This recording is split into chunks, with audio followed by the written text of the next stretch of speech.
KFWB News Talk 980. Cindy Dole here in Boyne, California. We are so lucky to have California native plants to grow. And if you could then not only grow them, but then have something so tasty to put on a salad or you name it in the form of a vinegar, wouldn't you just be in heaven? Well, that's what we're going to find out to do right here, right now on Home Wizards in the form of a great way to really turn your garden into something to have in the kitchen. Connie Vadheim is with me, and she is just an astounding woman. She teaches botanical and biological sciences at Cal State Dominguez Hills. And Connie, not only are you a passionate gardener, you've been gardening, what, since you were a little girl, right? Yeah, I can't even remember when I started. Yeah, you've had your hands in dirt all the time. You're right. Well, I have too. I remember those great times of being with my dad. You know, he'd always have his knees. I think his knees were stained green all the time from being, you know, but it always was that cool feeling because you go, well, you know what? My dad likes to get down and dirty in the yard. And I think that weeding was perhaps one of his relaxation methods. But yeah, gardens are good for relaxation. It is, and you live longer, you know? Yeah, absolutely. And if you have a California native, we're doing good things because not only are we saving water, right, because the plants are from here, but they attract wildlife. Yes, absolutely. If you want birds to come to your garden or butterflies, best way to do it is plant those native plants. Yeah. So name a few California natives in case some people haven't been paying attention. Sure. Some that people know are, for example, the sages. The salvias are really well known. There are some common things like manzanitas. Most people know about manzanitas. Sure, Most people know about ceanothus. Yeah. Oh, yes. So those are all California natives. That's isn't that the surface? The ceanothus, isn't that the California lilac? Yes, it is. Hello, I've done my homework. And how about the California native plants that are right by the Hollywood sign? Right by the Hollywood sign are, guess what? The plant that Hollywood's named for. Yes. It's known as Christmas holly or California holly. That's the toy on. Hence the Hollywoodland. We know all that part. Well, so let's talk a bit about bringing California natives not only into our garden or our container yard or whatever it is, but into our vinegar bottles. I mean, this is a very cool concept. Yes. Well, you know, when I started gardening with native plants, I started getting a lot of berries and a lot of, when I pruned, I would have a lot of extra prunings. And I thought, what can I do with this? And I thought, gosh, you know, you could make flavored vinegars because our plants are very similar to the plants from the Mediterranean. So, for example, our sage is a little bit different flavors, but kind of similar.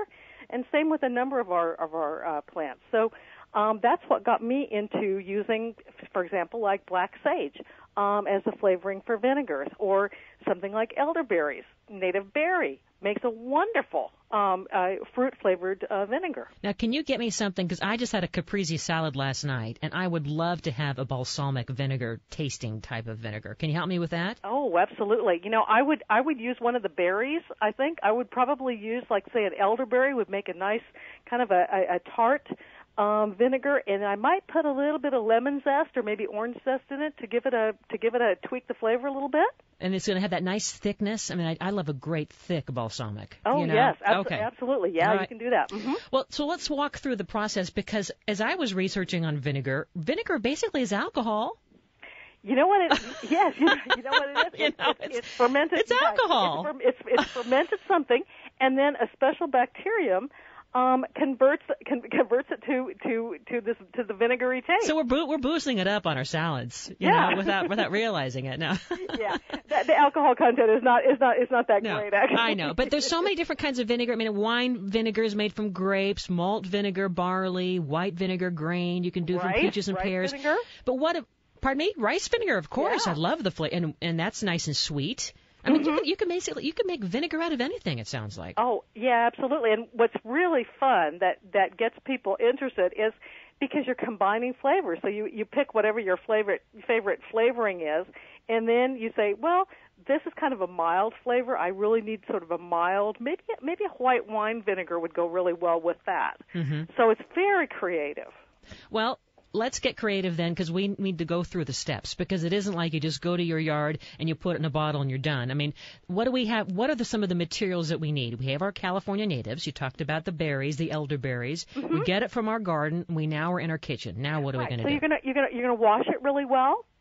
Wash them really well, then pat the water off, And then you're going to, the thing that's really important is to have a good recipe, because you need to have, particularly with your fruit-flavored vinegars, you need to have it be acidic enough so that you won't have molds and stuff growing in it. Ooh. So you do have to have. That kind of takes the romance out of it. Yeah, but but it's not hard. It's not hard to do. You do need a good recipe. Okay. In general, for a fruit flavored one, it's about a cup of a good stout vinegar to about a half a cup of your fruit, and then what you're going to do is you're going to heat the two together. And then to get the flavor out. I mean, you're basically making a tea. It sounds you're like. You're basically like making like a vinegar tea. You got yeah. You've got it. And then you let it cool down, and then it's really important to have a sterilized bottle that you put it in. And then you put it in, let it the flavors develop for a little bit longer, maybe a week or two. Then you're going to basically strain out the fruit and then put it through a coffee filter to make it really nice and clear, and then you'll have a beautiful, red colored or purple colored, beautiful, nice tasting vinegar. Mm-hmm. Now, some vinegars I see they have, for instance, they put orange peel in there, or they have other, basically the skin of a fruit. Yeah, inside. Absolutely. Is that so you can use skin of the fruit, you can use whole fruits, you can use whatever. And the other thing is, if you're making a vinegar, say with maybe a sprig of a sage, you would make your vinegar, then you would take the old ones out, and then you could put a fresh one in, and you'd have something really pretty to give away. That sounds like a great idea. Yeah. Now, you mentioned we need to start with a cup of good vinegar. Yeah, and good vinegar, and it's particularly important when we're talking about putting the fruits in. It needs to have at least 5% alcohol, vinegar, acid. Acid, okay. Mm-hmm. Yeah. Back to the alcohol thing. Back to the alcohol. Yeah, so it needs to have a 5% acidity, and if you do that, follow a good recipe, you're absolutely fine. All right. Do you have a website that has all these recipes, by the way, or do you have a good website in mind that we can find them? Vinegars R Us? No, but there are a lot a good websites out there. In fact, you know what? I found one, howtomakevinegar.com. I like that. Yeah, that's a really good one. This is really, really popular right now. It sounds like it. It's right up there with with growing an edible garden and all this. I mean, it's all about, I think, the economy, hunkering down, and the foodies love it because it's very creative, and you basically kind of tailor the flavors to whatever you're doing, like make a marinade or salad dressing or whatever. And are you putting them on your meat sometimes? Oh gosh, yeah? Absolutely. Like a chicken. Absolutely. You can marinate your meat in it. Yeah, absolutely. Shrimp sounds yummy. Yeah. Yeah. How many vinegars do you have in your pantry? By the way, are you storing these because they don't really have any preservatives? Are you just storing them? I guess vinegar. The safest thing to do is to store them in your refrigerator. In the refrigerator. Use them up in say about 3 months. Okay. What do I have? I actually have a couple of them. I have a sweet one and a less sweet one with elderberry. And my particular favorites are black sage because I just like that flavor. And what is that? What does that taste like? It actually tastes sort of like maybe not exactly an oregano, but maybe like an oregano with a sage that you think of. Kind of pungent-y, huh? Kind of pungent, yeah. Like for an Italian dish. Yeah, good for an Italian dish. Uh-huh. Really good. Uh-huh. And my other favorite one is California sagebrush. And that's the one that everybody thinks of, like when they think, what does it smell like when you walk out, or in the hills. Mm-hmm, and I love that. That's a fresh smell. That's one of my favorites. Yeah. Well, the thing about vinegars too is it not only is it, it's actually a healthy remedy. I mean, it helps kill bacteria, right? Yeah. And it's I think it's an antioxidant. Mm-hmm. Yes, it is, and actually another thing that you can do, particularly with the fruit ones, is just put a couple tablespoons in sparkling water, and then you have a really refreshing summer drink. So you're just drinking vinegar all the time, it sounds like. Well, in terms of using the California natives, because you're going to be teaching a class, by the way. I want to mention it tomorrow. You're teaching a class at 2. And it's is it in Palos Verdes? Is that right? Yes, it is. It's at the South Coast Botanic Garden. Okay. And there still are spaces, so if anybody's interested, that's where it is. It's 2:00. You can come and pay pay at the door. The website is southcoastbotanicgarden.org, southcoastbotanicgarden.org, and I'm sure you have a sign-up sheet right there on the site. But you're going to be teaching this very thing we're talking about. You're going to show people, you're going to walk them through the gardens and show them, hey, this is a native plant, this is a native plant, and then you're going to help teach us how the different plants will taste. Absolutely. In a vinegar. So people will get to see what the different things smell like, and then actually make a vinegar of their choice and take it home. Now, when you're making a vinegar, I'm sure, I mean, we all have this experience in the kitchen. Something just doesn't turn out right. It becomes a dud, you know? Yeah. It's a dud. How do you then just kind of rectify it and go, well, maybe I'll just add a little of this or a little of that? Well, what you can or you do, throw it out, or just throw it out. If you feel like it needs to be a little bit more complex, what you always can do, if you don't like it, you can always put another herb in, because it doesn't need to be just one, and it doesn't necessarily even just have to be a native. So you could put, if you thought something would taste better if you put a little, let's say, tarragon or something in it, you could always do that. You can use some of your dried spices from the kitchen. So, yeah, you can play with it. There's playroom. And do you ever put your own label on there? This is from the kitchen of Connie. Oh, yeah. All right, well, Connie, don't go away, because we want to learn a little bit more about California natives, from the garden to our kitchen, and how to grow California natives. There's so many. There's hundreds and hundreds of choices out there in terms of these plants that they were here before us, and that's why they're a good idea to grow, because they don't need as much water, So keep it here. We're listening to Home Wizard Cindy Dole. We're talking with Connie, who has some great pointers. She's just a very passionate gardener and teaches biology at Cal State Dominguez Hills, so we'll have more on gardening, and maybe even whipping up your own vinegar, California style. Home Wizard Cindy Dole on KFWB News Talk 980.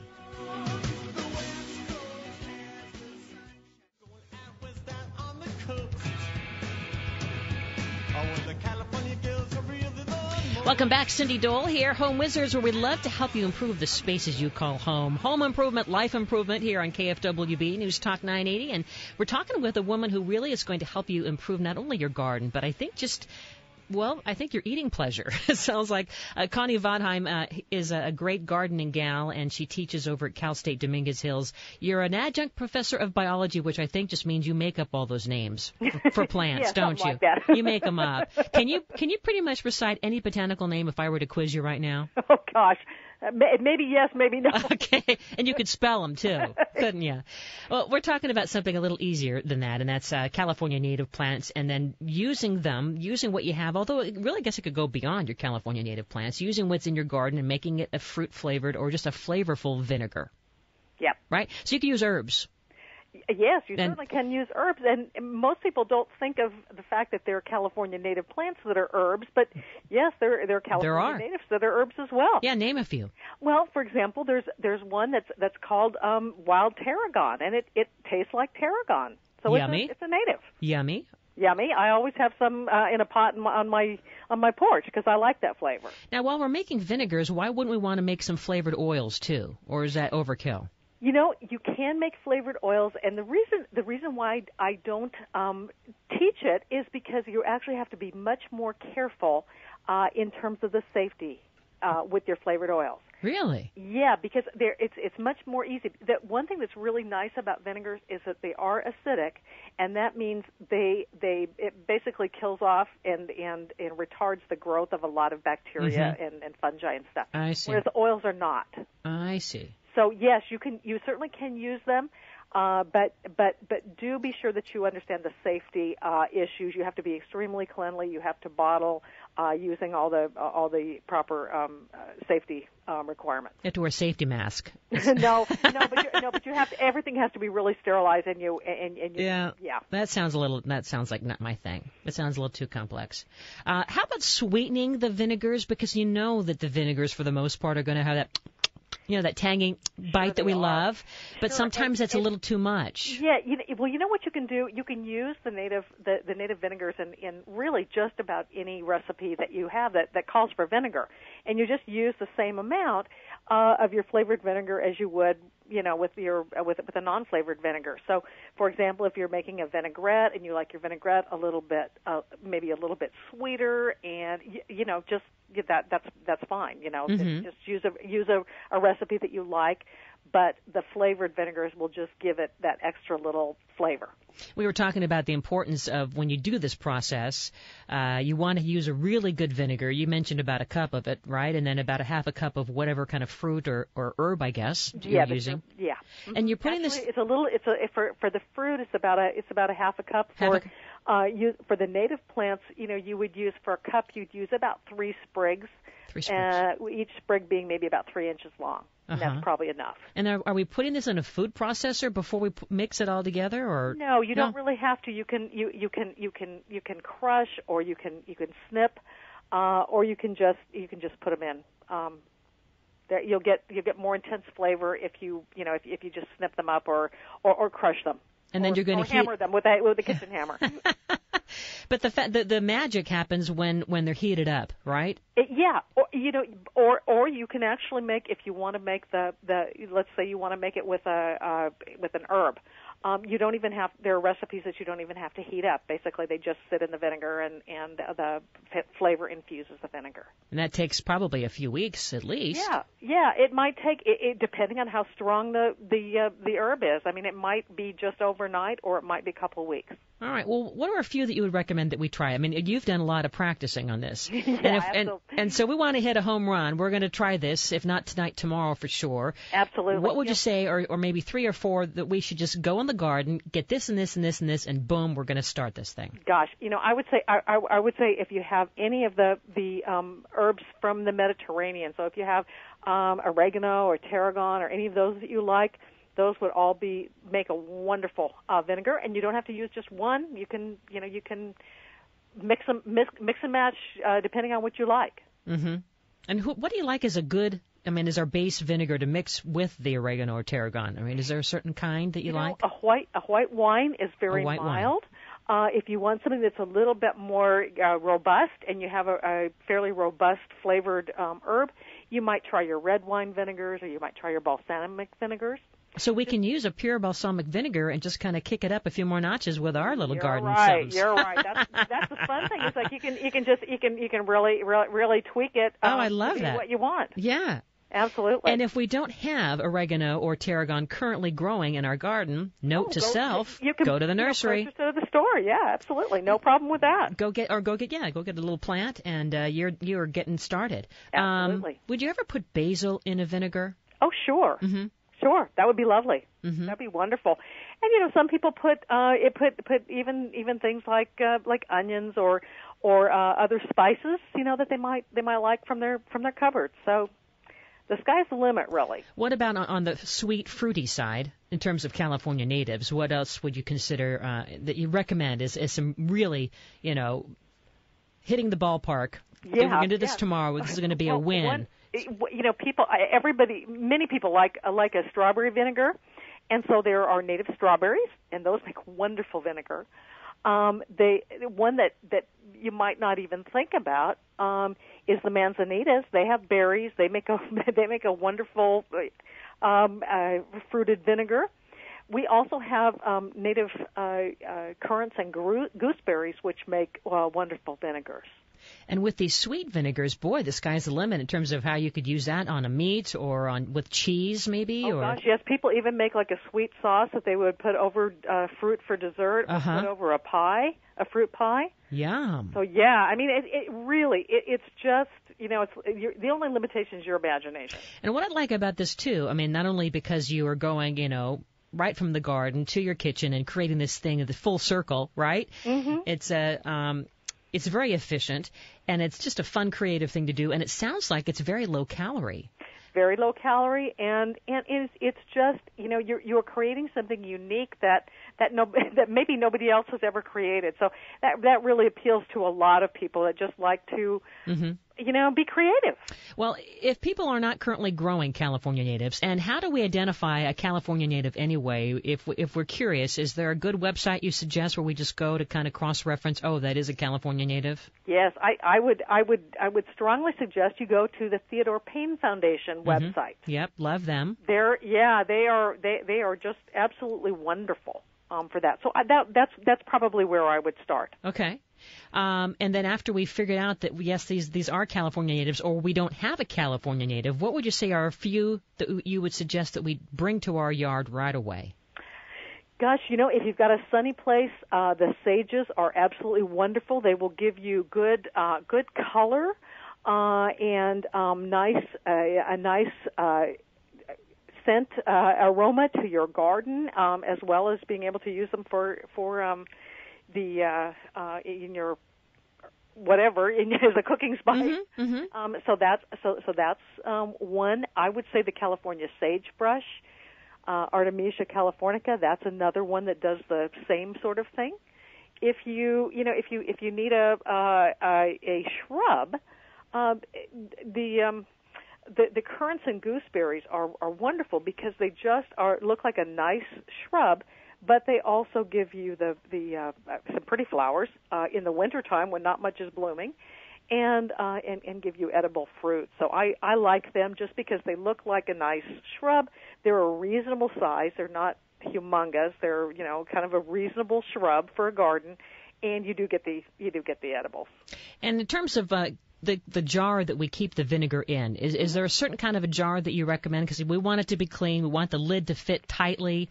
Can we use an old jar, or is that unsanitary? Sure. You can use an old jar. Just be sure that it's clean and that it's been sterilized.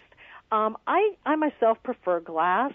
And the one thing that you do need to be aware of is if it has a metal lid, what you're going to need to do is take a couple of layers of plastic wrap and put that over the top before you put the lid on. Because remember, the vinegar is acidic, so you don't want it to react with the metal lid. Yeah, it'll pick up that flavor too, won't it? Yeah, well, it won't. That really won't taste very good. Well, let's tell everybody again. You're teaching this class, so you just gave the class for free to everybody. But if you want to learn even more, we hope you take the class. It's at the South Coast Botanic Garden, which is in Palos Verdes. And you can meet and greet Connie right there. She's teaching the class tomorrow. The website is southcoastbotanicgarden.org. And what time is the class beginning? The class is at 2 and goes to 4:30. All right. Well, thank you so much, Connie. Fun having you. And I'm going to try some of these vinegars tomorrow. You can't stop me. Get on it. It's really fun.